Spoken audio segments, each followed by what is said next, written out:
My name is Nathan Hill. I live in Naples, Florida, but I'm originally from Iowa, and I'm in Iowa City for the Iowa City Book Festival.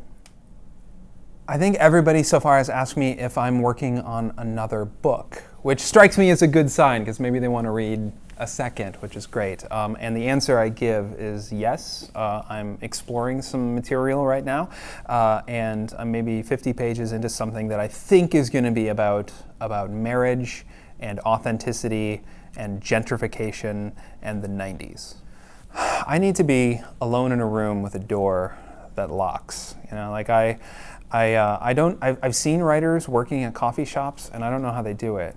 For me, if anybody else is nearby, it's as if they're playing bongos. You know, I can't do it. So for me, I have a room in my house that has a nice view to some palm trees and some tropical flora right outside it, and I sit there and I maybe play like a little soft piano music, and that's my quiet spot. I'm a very kind of low information per second kind of person. Like I feel very overwhelmed easily. So that's what I do. It's very quiet, very peaceful. I do all of my writing in the morning before I check my phone, before I check email. I wake up, I have some coffee, I read whatever novel I'm reading at the time just to kind of get into language, and then I write. And I don't write too much, like 5 to 7 pages a day in a little notebook, handwritten.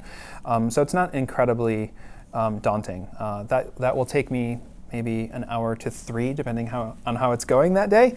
And then I can do whatever I want with the rest of the day.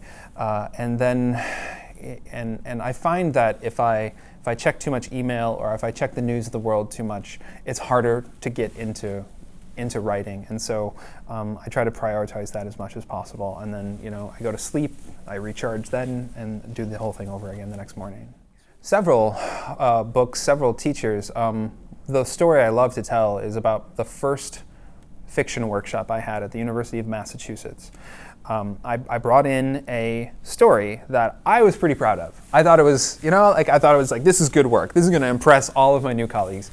And looking back on it, it was a very kind of very standard, run-of-the-mill kind of coming-of-age story. But I thought it was very accomplished.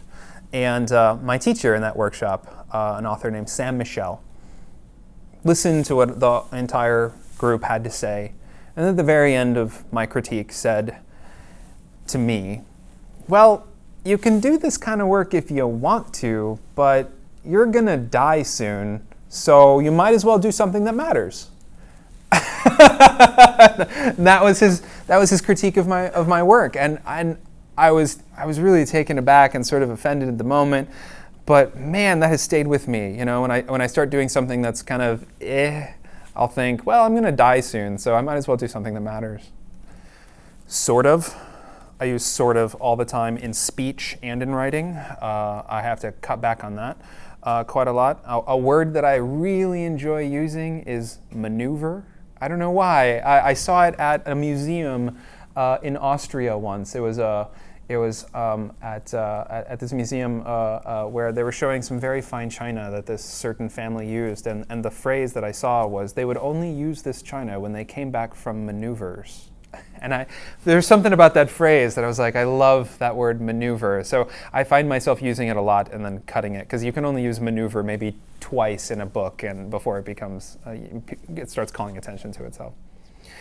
I have a lot of material that I had to cut out of the Nix. The first draft was 1,002 pages long, and the final product is about 620. So as you can imagine, there's a lot of material. None of that stuff I think belonged, and it certainly didn't need to be a 1,000-page book.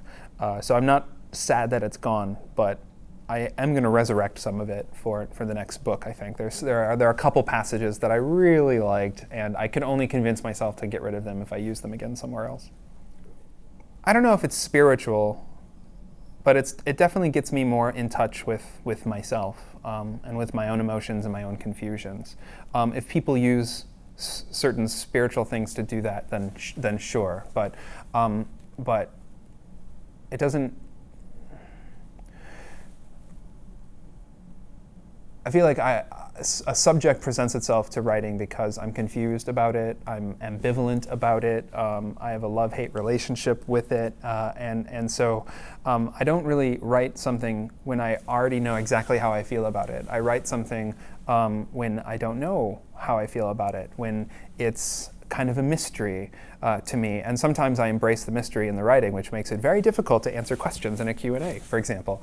And so through that process, I find that I get more in touch with my confusions, with my own mysteries, with my own emotions, and so I don't necessarily, I wouldn't call that spiritual, but it's definitely in some ways kind of worshipful. You know, like I attend to the process and the product with a kind of reverence. For me, being a writer is about paying attention. Being a writer is about trying to drill down into your subject. For me, it's my characters trying to get under the hood of their emotions, their histories, so far that there's that kind of you get at the kind of multitude of human behavior. So yeah, someone who pays attention and someone who resists easy answers and tries to kind of keep investigating deeper and deeper.